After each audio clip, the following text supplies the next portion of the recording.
I am a 28 years old male, my partner, woman 34 years old, and I have been together for 5 years. She has a daughter, she's 8, from a previous relationship. Right off the bat, it was made known I had fertility issues and likely wouldn't ever be able to father a child. I moved slow in the relationship, although I had fallen in love with her fast. When things got serious, I overheard her telling her sister she was concerned that I might be an aggressive type person because of the amount of scars I have. I didn't want her scared away, so I told her I had a bad childhood and left it at that.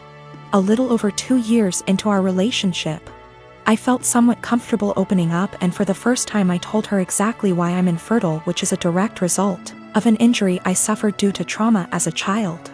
She was really empathetic, and I was just thankful I had found the one I want to spend my life with that also came with a kid I adore. Fast forward to last summer. My partner and her friend decided to play an impromptu prank on me. I came home from work. There were multiple positive pregnancy tests in the bathroom. My partner announced she was pregnant. I started freaking out. A happy freak out cause I thought I had hit the lottery with the slim to none chance I have. They both started laughing. The tests were from the friend and not my partner. I was pretty much devastated and felt really let down that my partner would actually pull a prank like that. At first she was shocked by my reaction and said, "I thought you'd know it was a joke considering your circumstances." She ended up apologizing after realizing how hurt I was. 3 weeks ago she arranged a huge dinner with her entire family at our house. She had us play this stupid mystery game and ultimately announced to everyone she's pregnant. Her mother and sisters were deliriously happy. Immediately I got pissed thinking this was yet another prank, so I showed absolutely no emotions, which everyone caught on to. I said to my partner, "Either you're just mentally disturbed or you're cheating." That's pretty much when all hell broke loose.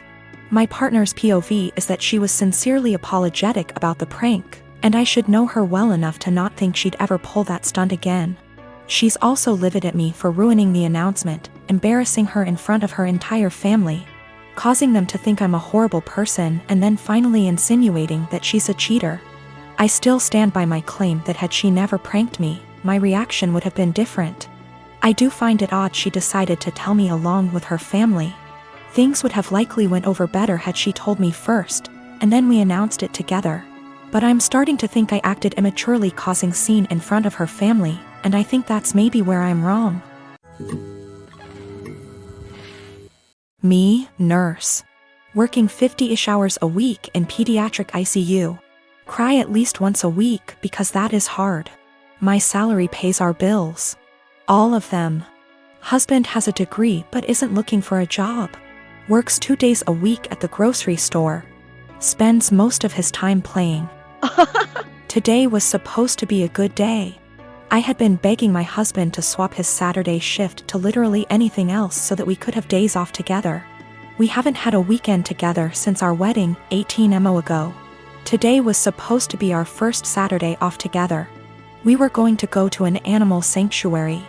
He starts the day by going to breakfast with his best mate, leaving before I even wake up. I wake up around 9 and realize he is not home. Call. He says he's helping his mate set up some lights and that the weather is too rainy for the animal sanctuary anyway. He gets home at 1-ish. Lies around. Plays some video games, promising we would cook dinner together tonight. Leaves again at 5 to help the same mate with something else. I go grocery shopping. I don't drive because of medical issues, but I walk there and back in the rain. I get home, realize I've left my keys inside. Call husband, knowing he's 5 minutes away. He says he will leave in a minute. I sit in the rain and the cold, southern hemisphere. 45 minutes later, I call again. He hasn't left yet. He finally agrees to come and let me in the house, so he drives up, presses the clicker to let me in the garage and leaves again. At 10, I call to see where he is. His friend answers. Says he is driving out to do something an hour away. It's 10:30. I am going to bed. I have sent him a TXT that I am upset and don't want to speak to him tonight and would rather he left me alone. As far as I am concerned, if he can't value me more than his best mate on the first day off he and I have shared in a year and a half, he can go sleep in his bed instead. By the way, his friend doesn't work, so they hang out all the time when I am at work. He is going to be upset. And he is going to tell his mate, and his mate is going to tell him I'm being a. I am 26. We weren't always like this. I don't know what changed. I'm fairly confident he's not having an affair, and I fully intend on talking this through, but at a time that isn't 4 a.m. My brother-in-law, Sammy, lost his home shortly after his divorce 10 months ago.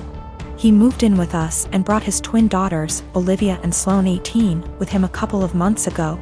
His sister, my wife, and I have one daughter, Zoe 16, and she and her cousins aren't close but get along fine. Olivia and Sloane have no respect for Zoe's privacy, none. They used to walk into her room and take everything they get their hands on. Makeup, phone accessories, clothes, school laptop, etc. Zoe complained a lot, and I've already asked the girls to respect Zoe's privacy and stop taking things. My wife and Sammy saw no issue with this. After all, they're girls and this typical teenage girl's behavior. I completely disagreed. Last straw was when Zoe bought a $60 M.A.C makeup kit that looks like a paint set that she saved up for over a month, and one of the girls, Sloane, took it without permission and ruined it by mixing shades together while using it. Don't know much about makeup, but that's what Zoe said when she found the kit on her bed, and was crying. I told my wife and she said she'd ask Sloane to apologize, but I got Zoe a lock after I found she was moving valuable belongings out the house because of this incident. Sammy and his daughters saw the lock and weren't happy. The girls were extremely upset. Sammy asked about it and I straight up told him. He said, "My daughters aren't thieves. It's normal that girls of the same age borrow each other's stuff." He said Zoe could easily get another makeup kit for $15 from Walmart and shouldn't even be buying expensive adult makeup in the first place, and suggested my wife take care of this defect in Zoe's personality, trying to appear older than she is. He accused me of being overprotective and babying Zoe with this level of enablement. I told him this between me and my wife, but she shamed me for putting a lock on Zoe's door for her cousins to see and preventing them from spending time with her, saying I was supposed to treat them like daughters. Then demanded I remove it, but I said this lock does not get removed till her brother and his daughters are out of our house. She got mad I was implying we kick them out and said her family'll hate me for this. So I reminded her that I let Sammy and his family move, in which something her own family refused to do, so she should start with blaming them for not taking their own son and niece's granddaughters in. If it wasn't for her family's unwillingness to help, we wouldn't be dealing with this much disturbance at home. Everyone's been giving me and Zoe silent treatment, and my wife is very much upset over this. 2 years ago my house burnt to the ground after being struck by lightning. Thankfully it was during the day, so our 3 kids were at school and my husband and I were at work. We lost everything, but we were safe. It took almost 11 months for the insurance to pay out. The insurance covered 1 month worth of hotel stays, but after that we were made to fend for ourselves, and the only option we had was to move in with my SIL. She tells us we can have her spare room and her office space. Since she used neither of the rooms, and her stipulations was we needed to purchase all of our own food and pay her $100 a week. By week 3 all of that changed. She then decides we need to pay her $250 a week and we can only use 1 room. So all 5 of us were crammed into the smallest room she had, which was the size of a glorified closet space and didn't even fit a twin bed and a small dresser. So we lived out of trash bags and slept on the floor for close to $1,000 a month some months, and still had to purchase all of our own food, despite her claiming my children on her food stamps. She also had no bills outside of her land tax, $450 a year, electric and heating oil, which she hardly ever filled. So we were essentially paying her so she could do leisure activities. It was the worst 8 months of my life. 3 months ago my grandmother decided that she wanted to go to assisted living after a fall and transferred the deed of her house to me, and basically said it was mine now. It is a 5-bedroom farmhouse. My boys insist on sharing a room, so we have 2 extra bedrooms. Well, my sister-in-law lost her house last month due to not paying her land tax for several years and asked if her and her stepdaughter could stay with us until they get enough money to move down south. I said sure, 1 bedroom, $800 a month, and you have to buy and cook all your food separately because my daughter is vegan. She looked at me like I had 10 heads and said that she and her stepdaughter should not be made to share a room when there are 2 extra rooms, and stated she cannot afford a rent of $800 while purchasing all of her own food on top of it. I said, neither could we, but we managed to cram 5 people into a glorified closet space while you were getting $1,000 and food stamps. Take it or leave it. She decided to leave.